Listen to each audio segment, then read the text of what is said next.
स्वागत है आपका आपकी अपनी यूट्यूब चैनल एग्ज़ाम पॉइंट पर। मैं रोज़ की तरह आज फिर 6 जुलाई 2025 का करंट्स अफेयर लेकर आया हूँ। आज 6 जुलाई के जितने भी इम्पोर्टेंट क्वेश्चन बनते हैं उन्हें हम डिस्कस करेंगे, उनके इम्पोर्टेंट फैक्ट भी जानेंगे।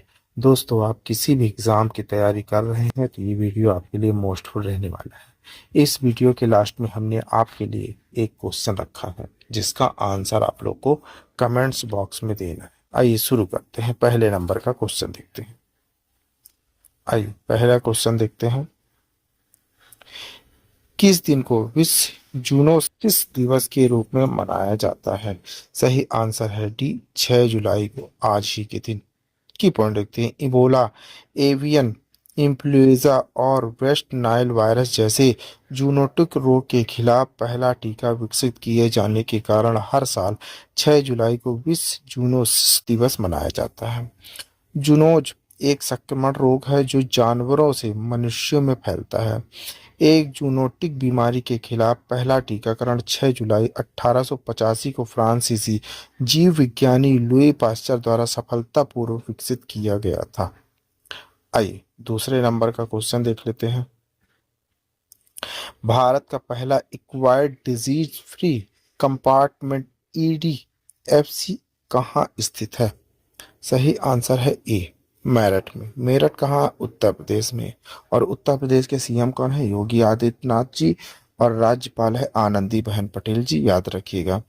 की पॉइंट देखते हैं। भारत का पहला acquired disease free compartment EDFC crane और कॉलेज मेरठ छावनी उत्तर प्रदेश में स्थापित किया गया है।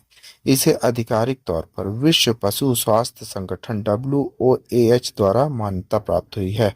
EDFC वैश्विक जैव सुरक्षा मानकों को पूरा करके भारतीय खेल घोड़ों को अंतर्राष्ट्रीय स्तर पर प्रतिस्पर्धा करने में सक्षम बनाता है। इसे पशुपालन विभाग, रक्षा मंत्रालय, भारतीय घुड़सवारी महासंघ EFI और उत्तर प्रदेश सरकार द्वारा विकसित किया गया। आइए आगे बढ़ते हैं। तीसरे नंबर का क्वेश्चन देखते हैं। तीसरा क्वेश्चन देखते हैं। वैश्विक जीवन योग्यता सूचकांक में किस शहर को सबसे अधिक रहने योग्य शहर के रूप में स्थान दिया गया है? सही आंसर है डी, कोपेनहेगन को। की पॉइंट देखते। इकोनॉमिस्ट इंटेलिजेंस यूनियन EIU ने वैश्विक जीवन योग्यता सूचकांक 2025 जारी किया जिसमें 173 शहरों को स्थान दिया गया। सूचकांक 5 श्रेणियों में 30 संकेतकों पर शहरों का मूल्यांकन करता है। शहरों को एक सबसे खराब में 100 सबसे अच्छा तक स्कोर दिया जाता है। कोपेनहेगन डेनमार्क 2025 में सबसे रहने योग्य शहर, स्कोर 98/100 है। आइए आगे बढ़ते हैं। चौथे नंबर का क्वेश्चन देखते हैं। चौथा देख लेते हैं। भारत में ADB के नेतृत्व वाले स्वच्छ ऊर्जा कार्यक्रम के लिए ग्रीन क्लाइमेट फंड GCF ने कितनी धनराशि स्वीकृत की है? सही आंसर है बी, $200 मिलियन की point. Green climate fund GCF ने भारत में ADB के नेतृत्व वाले कार्यक्रम के लिए 200 मिलियन स्वीकृत किए हैं। यह कार्यक्रम India green finance facility IGFF का समर्थन करता है जो स्वच्छ ऊर्जा प्रौद्योगिकियों में निजी और DFI निवेश को आकर्षित करने के लिए मिश्रित वित्त का उपयोग करता है। GCF दुनिया का सबसे बड़ा जलवायु कोष है जिसे 2010 में UNFCCC के तहत बनाया गया था। आइए पांचवें नंबर का क्वेश्चन देखते हैं।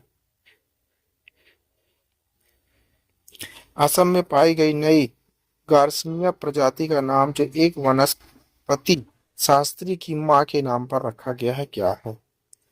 सही आंसर है बी, कर्सिनिया कुसुमाए। की पॉइंट देखते हैं।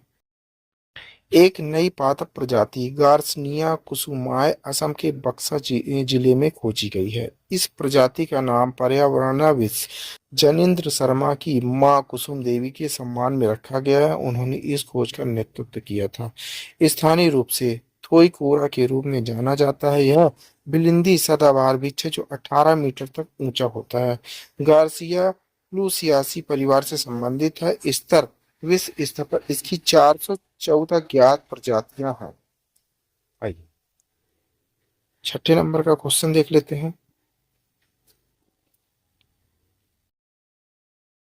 छठवां नंबर क्वेश्चन देखते हैं। संचार और ग्रामीण विकास राज्य मंत्री डॉक्टर पेम्मासानी चंद्रशेखर ने उच्च क्षमता वाले सक्षम 3000 का शुभारंभ किया है कहाँ? सही आंसर है डी, एक उच्च क्षमता वाला डेटा केंद्र स्विच सह राउटर। ये पढ़ लेते हैं। सक्षम 3000 एक उच्च क्षमता वाला डेटा केंद्र स्विच सह राउटर संचार और ग्रामीण विकास राज्य मंत्री डॉक्टर पेम्मासानी चंद्रशेखर द्वारा लॉन्च किया गया था। Centre for development of telemetric C dot द्वारा विकसित है। यह 25.6 टीबीपीएस की क्षमता प्रदान करता है और 400G की 32 पोर्ट का समर्थन करता है, जिसमें 1G से 400G तक ईथरनेट गति है। आइए आगे बढ़ चलते हैं। 7वें नंबर का क्वेश्चन देख लेते हैं। रासायनिक हथियार संधि के कार्यान्वयन को बढ़ावा देने के लिए OPCW ने 23वीं एशिया क्षेत्रीय बैठक कहाँ आयोजित की है? सही आंसर है बी, नई दिल्ली में। की पॉइंट देखते हैं। एशिया में राज्यों के दलों के राष्ट्रीय प्राधिकरणों की 23वीं क्षेत्रीय बैठक OPCW द्वारा भारत के NACWC के सहयोग से आयोजित की गई थी। OPCW रासायनिक हथियारों के निषेध के लिए संगठन रासायनिक हथियार संधि CWC को लागू करता है, जो 1997 में लागू हुई है। OPCW के 193 सदस्य राज्य हैं और इसे 2013 में नोबेल शांति पुरस्कार मिल चुका है। आइए आगे बढ़ते हैं।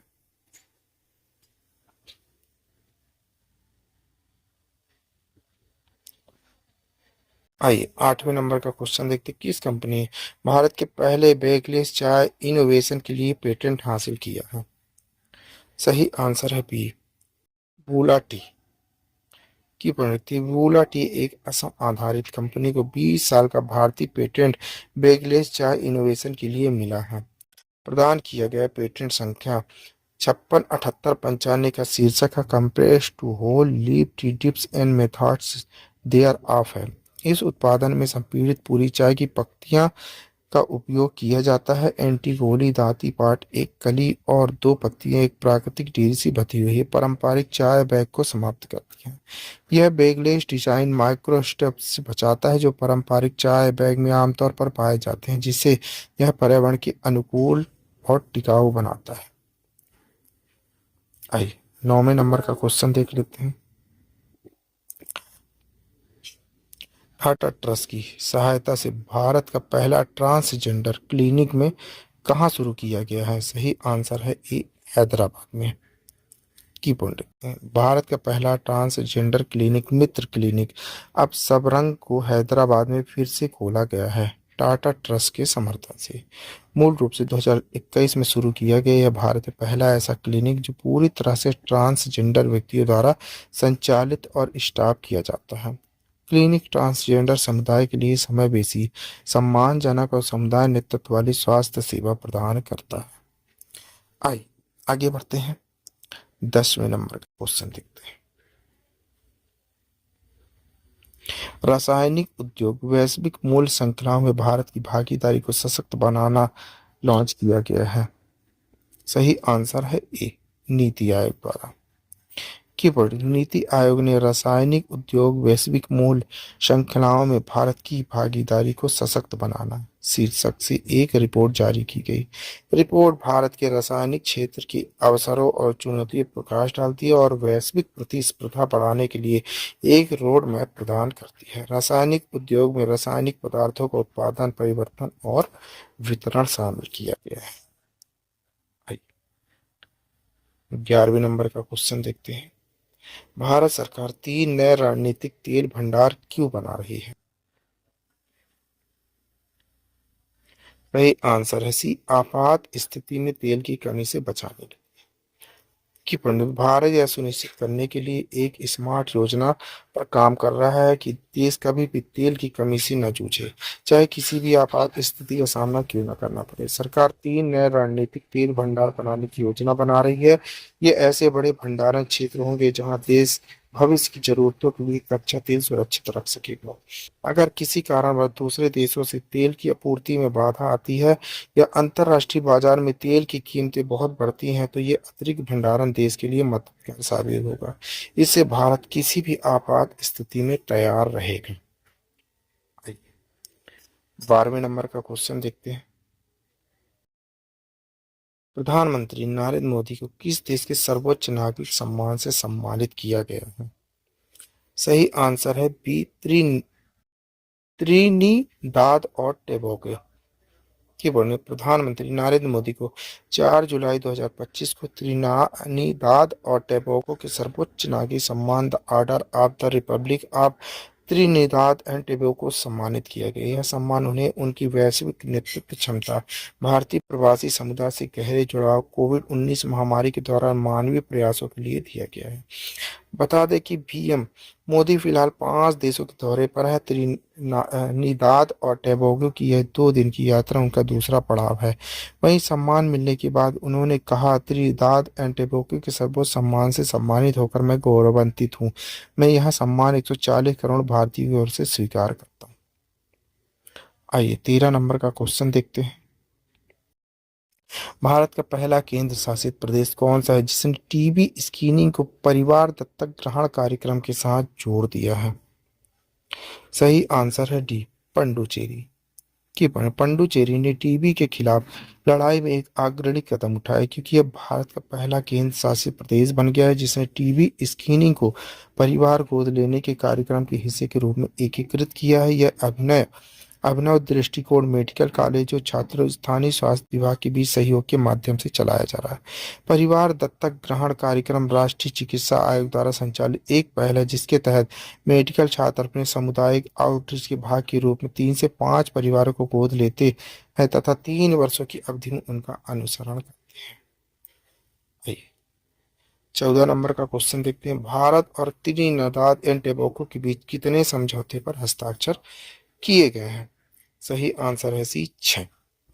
भारत और त्रिनिदाद एंड टोबैगो ने 4 जुलाई 2025 को पोर्ट ऑफ स्पेन में 6 महत्वपूर्ण समझौते पर हस्ताक्षर किए, जिससे दोनों देशों के बीच साझेदारी को कई क्षेत्रों में मजबूती मिलेगी। इन क्षेत्रों में बुनियादी ढांचा, चिकित्सा, सांस्कृतिक और खेल शामिल है। ये समझौते प्रधानमंत्री Narendra Modi Trinidad and Tobago यात्रा के दौरान हुए, जो दोनों देशों के रिश्तों को और प्रखर बनाने की दिशा में एक बड़ा कदम माना जाता है।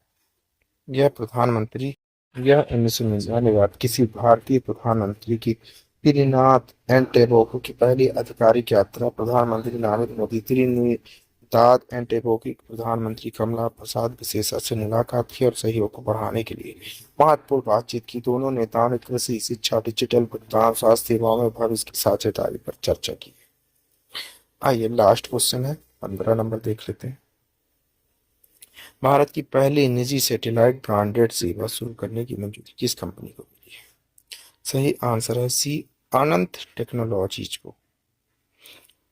हैदराबाद की कंपनी अनंत टेक्नोलॉजीज को भारत की पहली निजी सैटेलाइट ब्रॉडबैंड सेवा शुरू करने की मंजूरी मिल गई। यह प्रोजेक्ट आईएन स्पेस भारतीय राष्ट्रीय अंतरिक्ष संबंधन प्राधिकरण के द्वारा स्वीकृत किया गया है और इसके 2028 में शुरू होने की उम्मीद है। यह सेवा पूरी तरह से भारत बने उपकरणों के जरिए संचालित की जाएगी।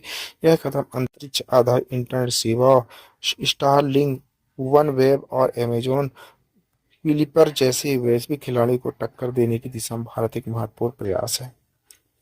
अनंत टेक्नोलॉजीज ने इतिहास रचते हुए ऐसी पहली भारतीय निजी कंपनी बनाने गौरव प्राप्त किया है, जिसे भारत में बने उपग्रहों के माध्यम से सैटेलाइट आधारित इंटरनेट सेवा प्रदान देने की अनुमति है। आइए आपके लिए क्वेश्चन है, इसी क्वेश्चन का आंसर आप लोगों को कमेंट्स बॉक्स में देना है।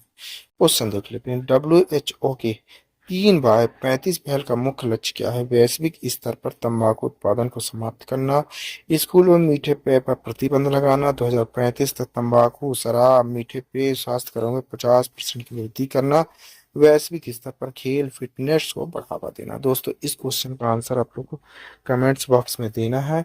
आंसर आप लोग कमेंट्स बॉक्स में जरूर दीजिएगा, भूलिएगा नहीं। आप पढ़ रहे हैं 6 जुलाई 2025 का डेली करंट अफेयर। दोस्तों आप किसी भी एग्जाम की तैयारी कर रहे हैं ये वीडियो आपके लिए यूजफुल रहने वाला है। इस वीडियो की पीडीएफ डाउनलोड करने के लिए आप हमारे टेलीग्राम चैनल एग्जाम पॉइंट पर जाकर वहां से पीडीएफ डाउनलोड कर सकते हैं। Thank you for watching my video. इस वीडियो को ज़्यादा से ज़्यादा शेयर करें, लाइक करें, कमेंट करें। Thank you.